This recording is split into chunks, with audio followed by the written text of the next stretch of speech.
નમસ્કાર મિત્રો. તો આજકાલના અમુક સીએસસી સેન્ટર છે, ડિજિટલ સેવા કેન્દ્ર છે, બધી જગ્યાએ છે ને એક પ્રોબ્લેમ થઈ રહી છે કે ચૂંટણી કાર્ડમાં સુધારો કરવો. હવે બેસિકલી એવું છે કે આધાર કાર્ડમાં સુધારો કરવા માટે ગવર્મેન્ટ એવું કહે છે કે ચૂંટણી કાર્ડમાં તમારું નામ હોવું જોઈએ. અને હવે ચૂંટણી કાર્ડ એવું કહે છે કે ચૂંટણી કાર્ડ સુધારવા માટે આધાર કાર્ડની અંદર તમારું નામ હોવું જોઈએ. તો માણસ હવે કરે શું? માણસ પાસે કોઈ રસ્તો જ નથી રાખ્યો. નવા પરણેલા જે આવ્યા હોય બરાબર, એ લોકોની પાસે તો ખાલી મેરેજ સર્ટિફિકેટ હોય ફોટાવાળું, તે પણ આધાર કાર્ડમાં નામ સુધારો કરવા માટે ચલાવતા નથી. પાન કાર્ડથી નામ સુધારો થતો નથી.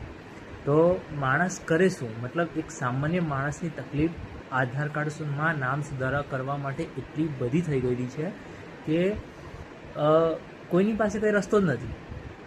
અને જ્યારે રસ્તો નીકળે તો એમ કહેવામાં આવે કે હવે તમે ગેજેટ કરાવી લો. એક ગેજેટ કરાવવામાં ઇમરજન્સી ફી ખાલી અઠવાડિયાના જ 2500 રૂપિયા છે. એનાથી હજુ તમારે લેટ જોઈતું હોય સિંગલ પેજવાળું તો 1000 રૂપિયા છે, જે કદાચ મહિનાની પ્રોસેસ લાગી શકે. અને એનાથી ઓછું 300 રૂપિયા છે, જેમાં બધાનું નામ સાથે આવે, કે ગેજેટમાં બધાના નામ જે સુધરેલા હોય એ બધું લખીને આવે.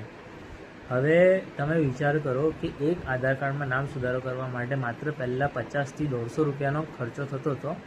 XYZ અંદર બધું જ આવી ગયું. અત્યારે નામ સુધારો કરવા માટે માણસે કેટલા બધા રૂપિયા ખર્ચવા પડે છે. તો મને સમજ નથી પડતી કે આ જનતા મતલબ અત્યારે જે આ બધું શું રહ્યું છે. પ્રોબ્લેમ અહીં આગળ આવીને નથી રહેતો ખાલી, એના સિવાય અત્યારે અગ્નિવીરના ફોર્મ ભરાવાના ચાલુ છે બરાબર.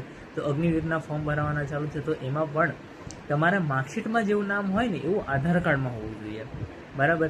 હવે આધાર કાર્ડમાં નામ સુધારો કરવા જાય બરાબર, તો તમે કે તમે ચૂંટણી કાર્ડ લઈ આવો. ચૂંટણી કાર્ડ ના હોય તો પાસપોર્ટ લઈ આવો. હવે પાસપોર્ટને બી આવતા છે ને 15 દિવસો વધારે જ ઓછા જ કીધા, મહિનો 1.5 મહિનો પાસપોર્ટ આવતા લાગે બરાબર. ત્યાં સુધી તો પહેલાં છે ને અગ્નિવીરના ફોર્મ આવીને જતા રહે ને તે કોઈને ખબર ના પડે. તો આવી કન્ડિશનની અંદર માણસ કરે તો કરે શું? આધાર કાર્ડની અંદર સુધારો કરવા માટે શું છે? કરવું શું એના માટે? જો આનો કોઈ ઈલાજ હોય તો તમે એક વ્યવસ્થિત ઓફિશિયલમાં કંઈક જણાવો. આ વિડીયોને થોડો શેર કરો કે જેનાથી એટલીસ્ટ લોકો જાગૃત થાય.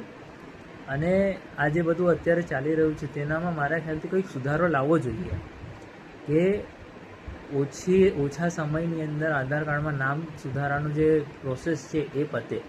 હવે મને એક